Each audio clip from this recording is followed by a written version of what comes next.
In today's Smell the Coffee, we're going to be talking to an actual dog whisperer. He's otherwise known as the dog father in Windhoek. And of course, he's going to tell us a little bit about what they do here and what Paws R Us is all about. We'll also plug you with the latest in our sport, entertainment, and what's happening in the talk of the town. I am Glenn Rashipura, your host.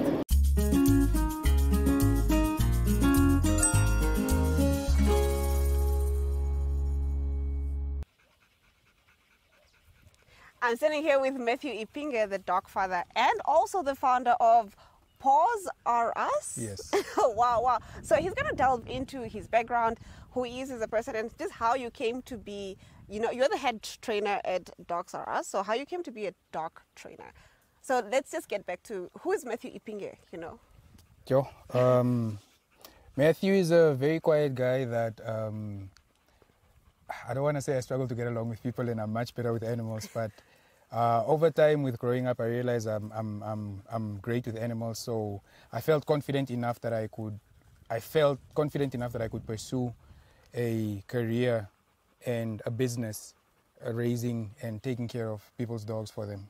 How did that come about for you? Were you just a kid who was just finding yourself, I don't know, training dogs or just drawn to animals, or how does that happen for someone?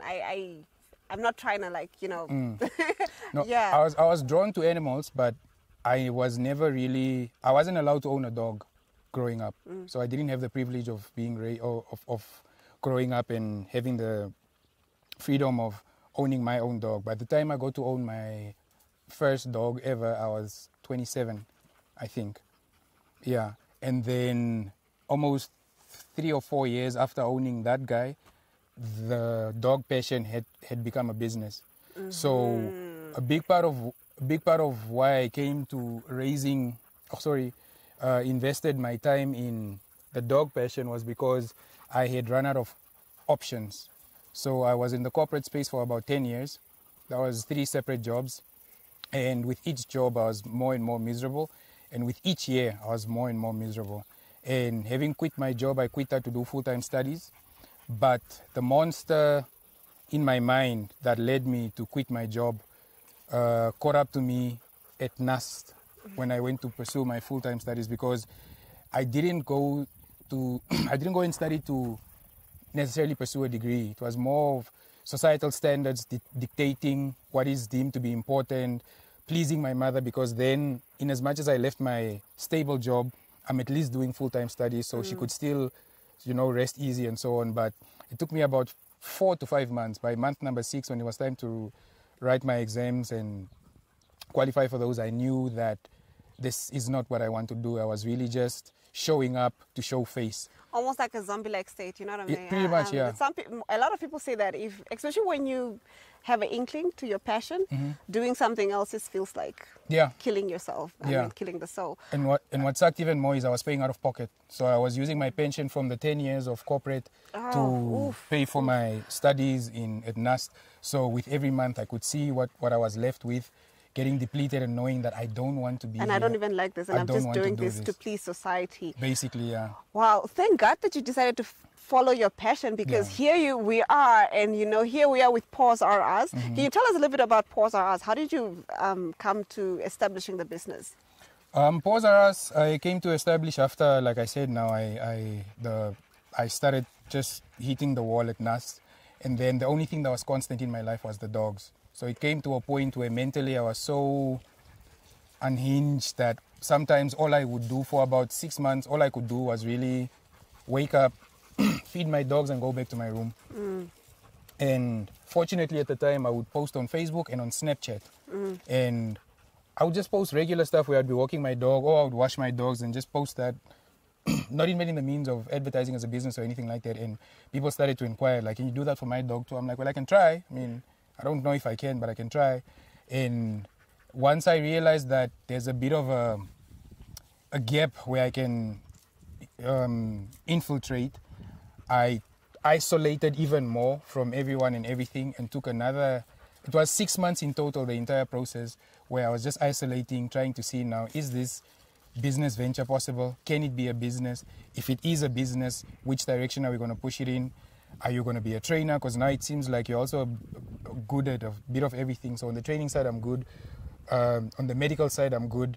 When it comes to care, I'm good. When it comes to anything at all that had to do with dogs, I was blessed enough to sort of have a touch, so to say. So I wrote down my business idea, my business module, designed it well enough, and I scanned it for about 2-3 months, where I felt confident enough. And then once I felt confident enough to brand it as a business, then I had to now decide, okay, fine, what is the business going to be called? And I figure, you know what, let me get some wordplay on Toys R Us, something that is already known by people instead of starting with a name from scratch. So I went with Paws R Us, and then for myself, I changed my Instagram handle. At the time, I used to drive a Polo that had rims and a drop and all of that, so it was like a whole V-dub thing going on. Sorry. So it was Met V-dub, and I switched it from Met V-dub to the Dog Father so that it directly speaks to the direction I'm pushing in. I see. Wow, that's truly inspiring. You know, standing here, I feel like I'm standing, you know, in the presence of a dog whisperer. Mm-hmm. Would you say you're a dog whisperer? Yes, naturally. Yeah. Naturally, yeah. Mm-hmm. So it's something that comes naturally to you. Yes. All right. Before we come back on the other side of the break, mm-hmm. could you tell us just a little bit about your day-to-day at Paws R Us? What does your morning look like, and what does your afternoon look like? You know, how does a day look like? On average, I'll receive dogs, the dogs that come for daycare. Sorry. I'll receive those dogs. I'll receive a few of my clients that come for daycare. Once I've received them, or Ivan will receive those for me. Once I receive those, I'll most likely have a dog to pick up, either that requires a trip to the vet, and I'll have to go and wait with that dog. Then drop them off back at their owner's house. I'll most likely have a client that requires grooming. Now, I outsource some of my services because I realize, like with learning early, how like cutting a dog's hair can take you 3 hours, for example. Out of an 8-hour workday, that's not very productive. So I'll outsource that kind of grooming. But then when it comes to grooming a Rottweiler, that one I know will take me 45 minutes, so I'll do that myself. So I'll pick up 1 or 2 dogs for grooming, decide which ones need to go to my business partners for outsourcing, and then groom some of them myself. Then, hoping that it's cloudy, or if I finish early enough, I'll do a group walk with the dogs from daycare, and then from there come back home. I'll most likely go for a bike ride because I also really enjoy cycling. Come back from a bike ride, go see a new client that either requires advice or training, because some guys don't necessarily need training, they just need tips and guidance as to how it is they need to go work with their dog. It varies, hey, like really, it's so open-ended. And then from 3 o'clock, it takes a routine more like the morning routine again, where I'll be picking up dogs from the groomers, dropping them off back at home. I'll be dropping some of my daycare clients back at their houses, and so on. It sounds like, an extremely active day or days, you know what I'm saying? Because, yes, like you said, you offer so many services and you don't know what the day, gets up to. What exactly does Paws R Us offer in terms of services for our viewers out there? Okay, so we do dog training, which is basic canine behavior modification. We do dog daycare, where you come and leave your dog with us for the day. Can pick them up after work. We do boarding, which is where you leave your dog over the weekend or for however long it is that you need to travel for. We'll take care of the dog for you. We do trips to the vet. We build and deliver dog houses. We actually did that one, delivered a dog house early this morning before linking with you guys. What else can I think of at the moment? Yeah, wow. Okay, anyways. Our viewers, I actually have the services on the back. Yes, our viewers can find the link. It's posted right here on our page. Sorry, on our screens. So you guys can, go on his page, look at everything he offers. Mm-hmm. And as for Smell the Coffee, we'll be right back after the break with more of the Dog Father. Mm.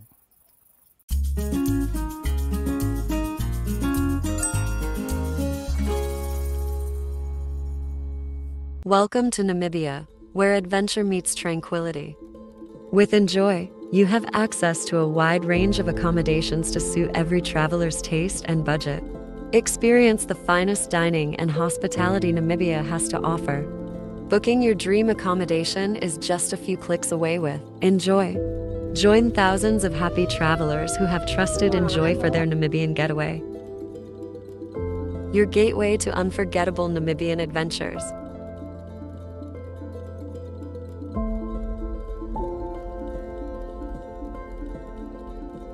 Visit us today at enjoy.my.na.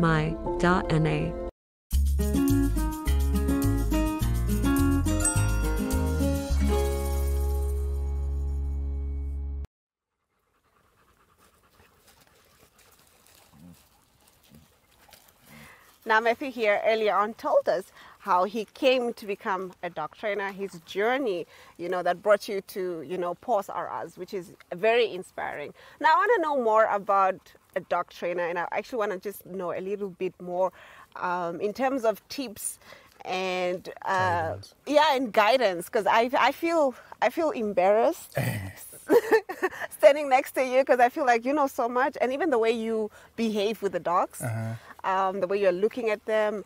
What exactly are you looking at? Because I know we had a walk with the dogs. You were very cognizant of what they're doing. So are these like some behavioral stuff that you're looking at, or what's happening? Yeah, you want to know, firstly, you're doing a head count. Shh, shh, shh, shh. Shh. See? Firstly, you're doing a head count because you always want to know how many heads you arrived with and how many are around you. Yeah. Because especially like the short guy, he tends to wander off a little bit. So you're always doing a head count, and then you're checking to see if anybody is wandering off stream, because you don't want your dogs wandering off into the bush. There might be snakes, there might be scorpions, or anything that they might get in trouble with. A broken bottle or anything like that could hurt the dog. So you're just always looking out for that. You want to see who's excited on the day, because some dogs are mine, others are clients' dogs.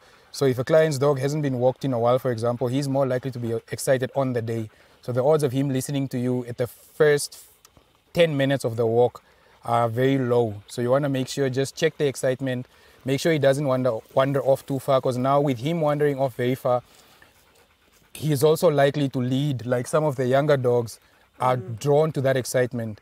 So if he wanders off and runs off, some of the puppies might follow, and then they already don't have a good sense of direction because they're still learning and stuff. So you're just doing a scan, making sure everybody is where they're supposed to be. Rex is the pack leader in the alpha. I also want to check what he's doing on the day, because he also tends to get very excited for these hikes. Some days he's a bit more focused than others. So like now, it's just checking to see where is his head at. And if I feel comfortable enough, then I can allow them to walk a little further than me. But if I don't feel comfortable on the day, then I'd ask them to keep a closer distance. Make sure that they're sort of always checking in, coming to check in. Every 15 to 10 meters of walking, I need my dogs to come and check in, so that everybody checks base, come, check base, walk far, come by, just like that. So I know everyone is constantly, and then that's also how you teach pack mentality. So you don't want a dog that gets out and runs off. Dogs are naturally pack animals, but then it also still needs to be instilled in them. So by making sure everybody is walking as a group, you're also teaching your dogs to look out for you, because you don't want a dog that, as you are hiking, it's on its own walk. You must still remember that you are the person. It's human, so to say, and they have somewhat of a responsibility toward you and your safety as well. You understand? I actually picked that up with another dog who was a little bit bigger that would do that, but that was at the farm, and he was on the farm. They do that very well. But so they were so I went out on a walk with him, but they disappear, and I was so scared. But he would come back. Yes, and check in. And check in and go, come back and check in. But I never made anything. Yeah. Now huskies, for example, huskies, lack that. They walk for themselves. So if you know that about them, then you know not to try and it's great. Then you work a different angle with them. It's great that you mentioned that. It's great that you mentioned that. Like, I mean, there's a lot of people that, new dog owners. I still feel like I'm a new dog owner. Learning, in your presence. I feel very embarrassed. No, don't be. What are some of the things that you can, some guidance and tips that you can give to new dog owners who feel sometimes we also feel intimidated because you don't know, really what's what? Yes. First things first, as soon as you get home with your puppy, you're most likely coming from the breeder. So let's say the breeder is in Windhoek. It's a 30-minute drive. to most places. So as soon as you get home, your puppy's bladder can most likely hold its liquid for about 30 to 45 minutes when they're very young. So by the time you get home, this puppy most likely wants to pee. Now, the first mistake we do is as soon as we get home, we want to introduce the puppy to the family, and that's usually in the living room.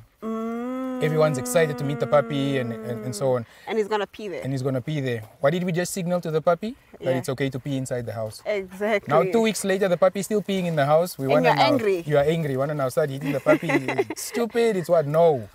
You showed the puppy that. So immediately, the first thing you do is you make sure the puppy arrives where you would want it to be messing. So behind the house, in the backyard, anywhere that you would want it to be its bathroom, that's where the puppy arrives. And just allow it to spend its first hour there or so, before you start to introduce it inside. That I've actually noticed. I think we got a dog from the SPC, and then they told us to let the dog roam around, but not, inside. Yeah, not inside, but outside the house, and Yeah. So we did that, and we never had issues with that. So, but that I've picked up. Yeah. So at least I'm doing one thing right. But you mentioned a lot of things, and so the dog breed matters. The dog breed matters, yeah. So the dog breed matters because skis. The dog breed matters because, let's say now you want to get a dog as someone that is fit and active. Now, a husky is great for that because it has a lot of exercise requirements.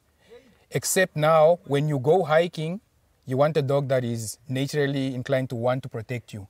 Huskies lack that. They don't have any kind of aggression. Generally, they don't have any kind of aggression, and they are not meant to want to protect.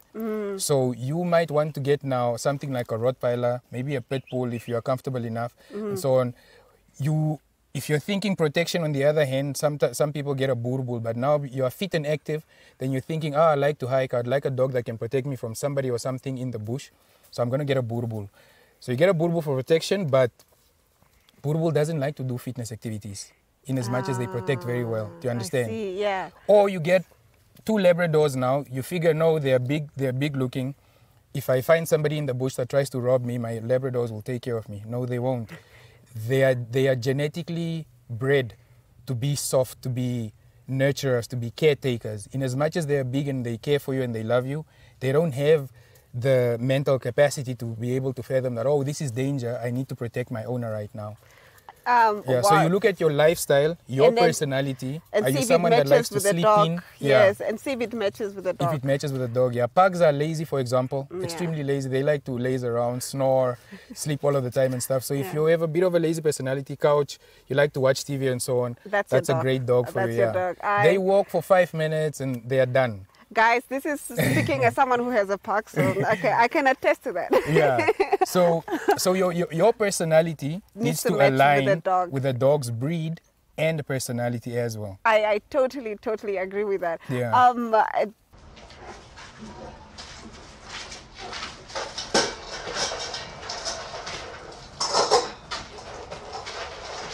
Can you tell us briefly one of your, success story? Let's say you had, and it was probably something very challenging that, it became a success. There's a dog. I don't want to name his name, or I don't want to name drop now, but when I still used to live at my 2-bedroom flat, and I was starting out, so he was actually the first dog that I had to take care of and live with. I've never wanted to live with a dog because I've always wanted the freedom to be able to go to work and knock off and move away from dogs. Because when dogs are around me, my mind doesn't switch off. I'm always scanning. Is your nose dry? Or does it look like you're not breathing well? I'm always scanning and looking. So I wanted the freedom to be able to move away from that until a client of mine had a burglary gone wrong. And as they were breaking into the house, they were smart enough to know that a pit bull, because of the gender-based aggression I explained earlier, if I open this gate... You didn't explain to the camera. But we'll fill it in for you guys. Yeah. So pit bulls have gender-based aggression. I'll just quickly touch on that. Males generally don't get along with males. Females generally don't get along with females. That starts to develop at around 8-9 months. So now, every time this dog goes on a walk, they're beefing. They are barking with other dogs, but in dog language, they are sort of beefing and trash talking. Now, if you open the gate, I'm running down to that guy that's always trash talking me. So when these guys broke in, they opened the gate, so the dogs ran out so they can then operate in the house. I see. If that makes sense, yeah. Yeah. So the male went down to the first male where he could, and he got attacked through the fence, through the gate, sorry. And he got his leg fractured in 16 different places. Whoa. Yeah. Whoa. So I got a phone call early morning, 5, 6 in the morning, telling me, no, your dog has been, I refer to them as all of my dogs. Your dog has been bitten, he's got 16 fractures. The odds of him ever walking again are very unlikely, and will most likely have to amputate unless the dog moves in with you and you can teach him how to walk again and so on. So I was like, all right, bet, let's do it. He stayed with me for 6 months. So now you've got a pit bull that is developing mentally, developing his traits and characters, and then he goes through this burglary attempt, and now he's learned that human beings do terrible things to dogs, because now he'll have that association with humans and with dogs. Now I had to rehabilitate this guy, not only medically, because I had to teach him how to walk, how to use his leg again. We had to make sure that his leg healed correctly. If it didn't, then it had to be amputated because of how many fractures, because he had metal pins all through his leg. Sounds really horrible just hearing about it. Yeah, he had like a big brace for a good 6 months. I had to take him for dressing once a week. Once a week dressing for 6 months. Every single week we had to go for dressing. They had to change his bandages, check on his pins, make sure he's developing well. 3 months into this journey, this dog, a said dog, because of the whole aggression that he was working through, ends up biting me in the face. So it almost takes my eye out. This is at 3 in the morning. I go to the hospital. My eye is swollen. I have a blue eye. I have to walk around with that for a couple of months and so on. But at the time, I think I was mature enough, or the dog trainer in me was mature enough to realize that it's just an incident. It doesn't speak to the dog's personality, or, you know. So I went to the hospital, I came back, I went to bed, and he also indicated that it was just an incident. So when I went to bed, he came, followed me, and laid next to me as per usual. And from that, I had to now further realize that we had that incident, which means that in his development and his recovery, he had a violent act. So I had to work away from that and make sure that by month number 6, not only was this dog walking right, but he was mentally fit enough to be placed back into his family, and they have kids at home. Yeah. So I had to make sure that he was mentally stable enough that he could be placed back into his family without having any incidents. And he's had no incidents since, and his leg with all 16 fractures has recovered properly. All of the pins have been removed. And yeah, I think he's one of my best. And at the time, everything that I was doing with him was the first time ever that I was doing anything. So I've never, a lot of the things that I do, because it's a God-given talent, mixed, infused with passion, obsession. Yeah. And yeah, a lot of the things that I do, you are doing for the first time ever as you're experiencing them. So it was quite fascinating learning a few things about myself while I was also now teaching him. And it was a major success. I mean, you're saying this dog that was so aggressive that it even bit you could be rehabilitated in a home with kids, and there's not been an incident ever since. No incident ever since. He went back home. You are truly the dog whisperer that I think you are. The one that has been most helpful to me has been TikTok, because TikTok gives you a lot of back-end information. With Instagram, it's more finished products of, oh, look, this dog before, now look at it after.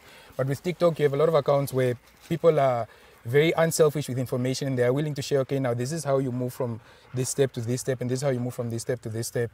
And yeah, so mostly on TikTok. Well, like I said, I feel like I have a million more questions for you, but unfortunately we have run out of time. So you definitely need to come make another 10 on Smell the Coffee. Yes, please. Yes, please. So after the break, we'll be back with more Smell the Coffee.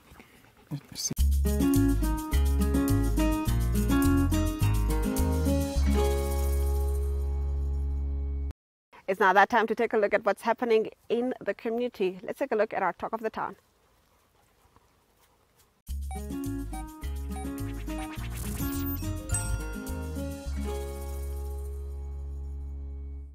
Gentlemen, this is indeed a proud moment to witness the graduation of the first officer cadets that were recruited directly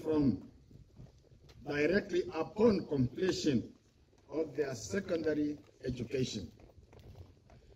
This is a first for the NEF, and it serves as a sign that in Namibia, we are keen to continue developing the quality of our men and women in uniform so that they are on par with other defense forces in the region and further afield.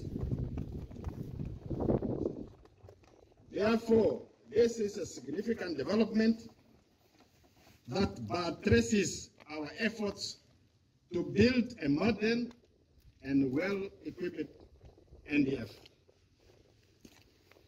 I quote President Geingoff's now famous maxim, and I quote, "Inclusivity spells harmony, and exclusivity spells conflict." Let me repeat that. Inclusivity spells harmony, and exclusivity spells conflict. End of quote.